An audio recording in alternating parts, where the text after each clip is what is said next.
Imagine this scenario. You go to bed at 10 p.m.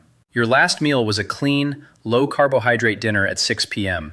You checked your blood sugar right before your head hit the pillow, and it was a beautifully stable 95 milligrams per deciliter. You fall asleep feeling proud, confident, and completely in control. Then, you wake up. You haven't eaten a single calorie for 12 straight hours. You haven't touched a piece of bread, a sip of juice, or a grain of sugar. You prick your finger, expecting to see a double-digit number. Instead, the screen flashes back at you, 145, or 160, or even higher. It feels like an absolute betrayal by your own biology. It defies the laws of physics, doesn't it? How can sugar enter your bloodstream when no sugar entered your mouth? For millions of people fighting insulin resistance, prediabetes, or type 2 diabetes, this morning reading is the most frustrating, demoralizing mystery of their entire day. It makes you feel like throwing your hands up in the air and giving up on your diet altogether. Because what's the point of skipping dessert if your body just makes up its own sugar while you sleep? If you have ever asked your doctor about this during a rushed 10-minute office visit, you were likely met with a shrug, a vague statement about the disease progressing, or a new prescription pad sliding across the desk to increase your nighttime medication. But today, we are going to pull back the curtain on what is actually happening inside your endocrine system between the hours of 2 a.m. and 7 a.m. Because here is the truth that almost no one tells you. Your morning blood sugar spike is not proof that your diet is failing. In fact, it is a completely predictable, logical survival mechanism that your body is running, except the signals have crossed and the internal engine is running too hot. In this deep dive masterclass, we are going to break down the two distinct biological phenomena that cause this overnight spike, the dawn phenomenon and the Somogyi effect. More importantly, I am going to give you a clinical, step-by-step evening protocol that you can start tonight to signal your liver to shut down its nighttime sugar factory. You don't need to starve yourself, and you don't need to accept that your numbers will just be high forever. Before we unlock the science, do me a quick favor.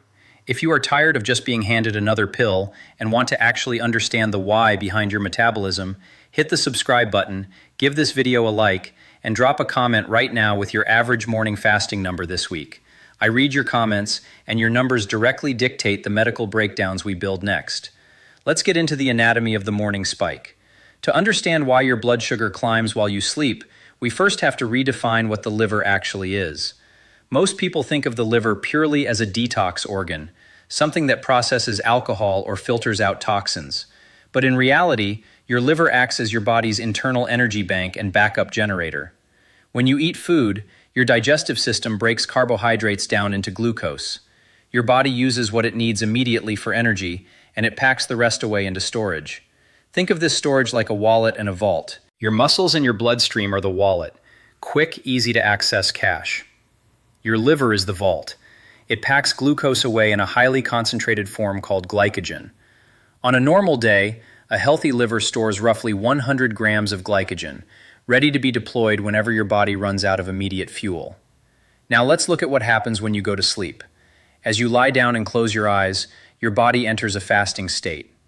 By hour 3 or 4 of sleep, the immediate glucose from your dinner has been fully cleared from your bloodstream. Your cells still need energy to keep your heart beating, your lungs expanding, and your brain dreaming. Under normal, insulin-sensitive conditions, your pancreas secretes a tiny, continuous drip of a hormone called insulin. Insulin acts like a security guard at the liver's vault door, keeping it locked so that only a tiny, measured trickle of sugar leaks out to keep your baseline stable. But when you have insulin resistance, the entire system collapses upstream. Because your cells have spent years being bombarded by high insulin levels, they have gone stone deaf to the hormone.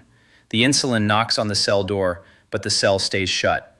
Your pancreas tries to compensate by pumping out 5, 10, or 20 times more insulin just to keep your daytime numbers stable. But when night falls, this hyperinsulinemia creates a massive systemic crisis. Your liver receptors have also become blind to insulin's locking mechanism. The security guard at the vault door has fallen asleep, and the locks are broken. Without the hormonal brake pad of functioning insulin, your liver panics. It looks at the fasting state of the night and assumes you are starving in the middle of a wilderness. So, it turns on its internal production lines. It runs two distinct processes. First, glycogenolysis, where it tears open its vaults and dumps stored glycogen into your blood. Second, if it runs out of glycogen, it initiates gluconeogenesis. This is where the liver literally manufactures brand new sugar out of raw materials like amino acids from your muscles and glycerol from your fat cells. This is why you can wake up at 6 a.m. with a blood sugar reading of 150 milligrams per deciliter, despite eating 0 carbs the night before. Your mouth didn't feed your blood sugar, your liver did. It ran a nighttime factory shift while you were completely unconscious, pumping out an unregulated, unchecked torrent of glucose into a system that couldn't process it. But here is where it gets critical. This nighttime factory doesn't just turn on by random chance. It is triggered by 2 very specific, distinct hormonal events that happen in the early hours of the morning. And if you don't know which one your body is running, you cannot fix the problem. Let's break down the 2 hidden culprits. Medical science has identified 2 completely different reasons for why your liver goes rogue overnight. The treatment for each is entirely opposite. If you mistake one for the other, you can actually make your morning numbers significantly worse. The first culprit is what we call the dawn phenomenon. Every single human being on this planet experiences the dawn phenomenon to some degree. It is a natural part of our evolutionary circadian rhythm. Around 3 a.m. to 4 a.m., your brain realizes that the sun is going to come up soon. It needs to prepare your body to wake up, hunt, gather, or simply get out of bed.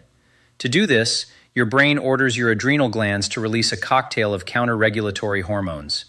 This includes cortisol, your stress and alertness hormone, growth hormone, epinephrine, and glucagon. Think of this hormonal cocktail like a natural alarm clock for your organs. These hormones have one primary directive: tell the liver to release energy so your muscles have fuel the second your eyes open. In a healthy person, the pancreas sees this coming and releases a matching pulse of insulin to handle the incoming sugar. The line stays flat. But in an insulin-resistant body, your cells can't handle that morning pulse of cortisol and growth hormone. Cortisol naturally increases insulin resistance at the cellular level.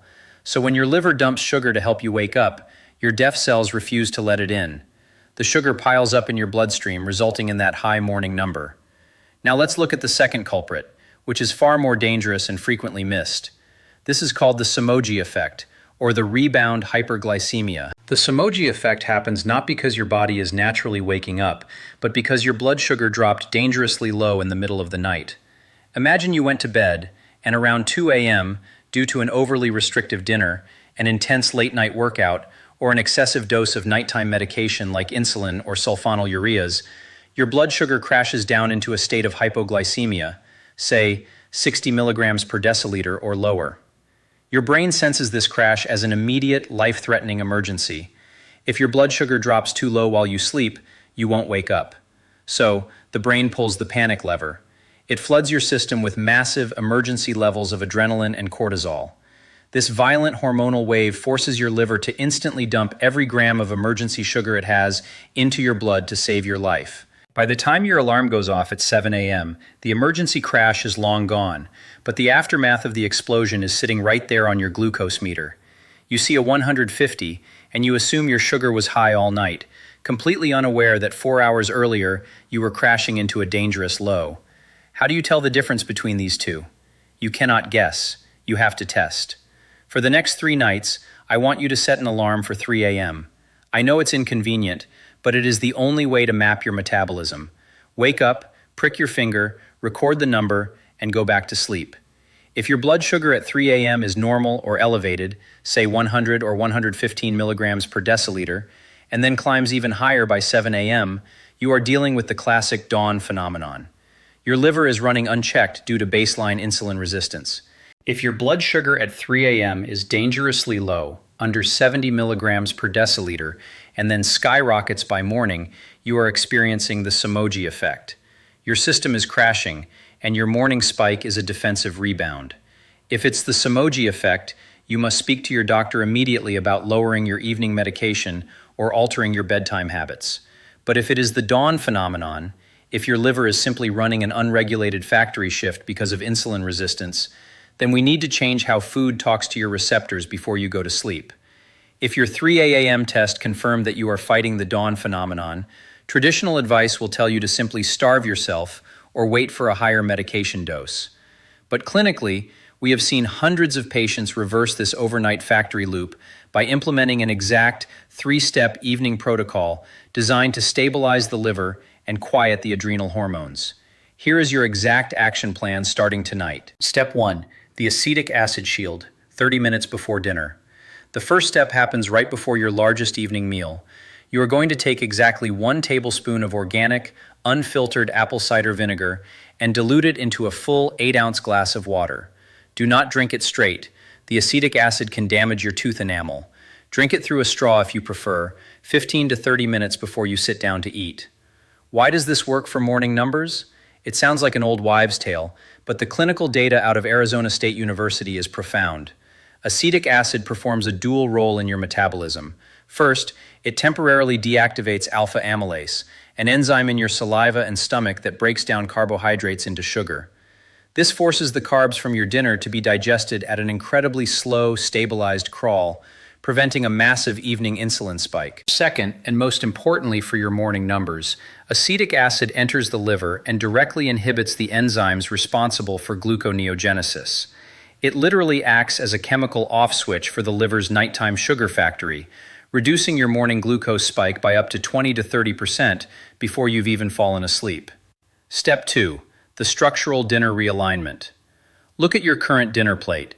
If it consists of white rice, white potatoes, pasta, or lean protein with a sweet sauce, you are setting yourself up for a morning disaster.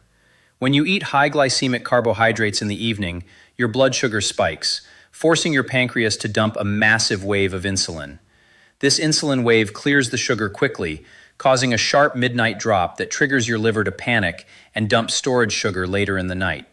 You do not have to eliminate carbs completely, but you must realign them. Swap out white rice or potatoes for lentils or black beans. Lentils are packed with something called resistant starch, wrapped inside a thick matrix of soluble fiber and plant protein. Resistant starch cannot be easily broken down by your upper digestive tract. It travels slowly to your large intestine, feeding your microbiome. This creates what clinical researchers call the second meal effect. The stabilizing impact of lentils at 6 p.m. stretches its metabolic protection across 8 to 12 hours, holding your blood sugar flat all the way through the night and into the next morning. Pair those lentils with a clean protein like wild-caught salmon or mackerel, which are loaded with EPA and DHA omega-3 fatty acids that cool the cellular inflammation, keeping your insulin receptors death. Step 3. The liver buffer snack, 1 hour before bed. This is the most counterintuitive step on the list, and it is the one that surprises my patients the most. 1 hour before bed, if you are prone to high morning readings, you are going to eat a tiny, highly strategic liver buffer snack. This is not a license to eat cookies or cereal. This snack must contain exactly 0 carbohydrates. It consists of half an avocado mashed with a pinch of sea salt or a small quarter-cup handful of raw, dry-roasted walnuts. Why would you eat right before bed if your sugar is already high?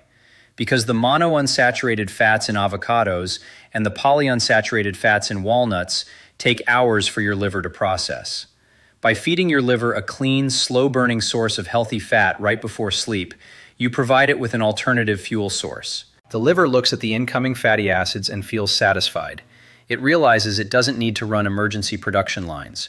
The fat acts as a buffer, keeping the liver calm, quiet, and occupied, preventing it from tearing open its glycogen vaults at 4 a.m.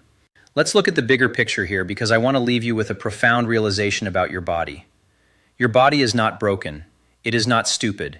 It is not maliciously trying to make you sick or destroy your health. When your morning blood sugar is sitting at 150, that is simply an unbuffered, unregulated cry for help from an insulin-resistant liver that has lost its connection to your hormonal signals. Every single step we discussed today, the apple cider vinegar before dinner, the lentil swap, the omega-3 fatty fish, and the bedtime avocado buffer, does the exact same deep, quiet work. They don't just mask the symptom like a pharmaceutical pill. They walk right up to your insulin receptors at the cellular level and help them grip glucose again. They cool the silent, low-grade inflammation that has been jamming your biological signals for years. When you stack these habits together over the next 2 weeks, you are doing something remarkable. You are reversing insulin resistance from the inside out. And once those cellular doors start opening on the first knock again, your body will naturally hold your sugar down on its own, all night long, without you having to starve or suffer. But I need to issue one very strict professional warning before you begin tonight. If you are currently taking prescription medication for your blood sugar, especially insulin or older medications like glipizide or glimepiride, this protocol can lower your blood sugar so rapidly and effectively that your current medication doses may suddenly become too high. That can drop you into a dangerous nighttime low. Do not alter or stop any prescription medication on your own. Instead, take this exact 3-step evening protocol, print out your 3 a.m. glucose logs, and bring them to your next doctor's appointment. Show them your improving numbers, and let your medical provider safely walk your medication doses down as your underlying biology fixes itself. Now, everything we covered today will help you shut down the nighttime sugar factory and fix those high readings before you get out of bed. But what about the rest of your day? What happens when you step into the kitchen for breakfast? If you are pairing a stable morning number with a breakfast of orange juice, oatmeal, or whole wheat toast, you are instantly erasing all the progress your liver made overnight. There is a very specific, near-perfect breakfast blueprint that locks in your low numbers all the way through to lunch via what clinical doctors call the second meal effect.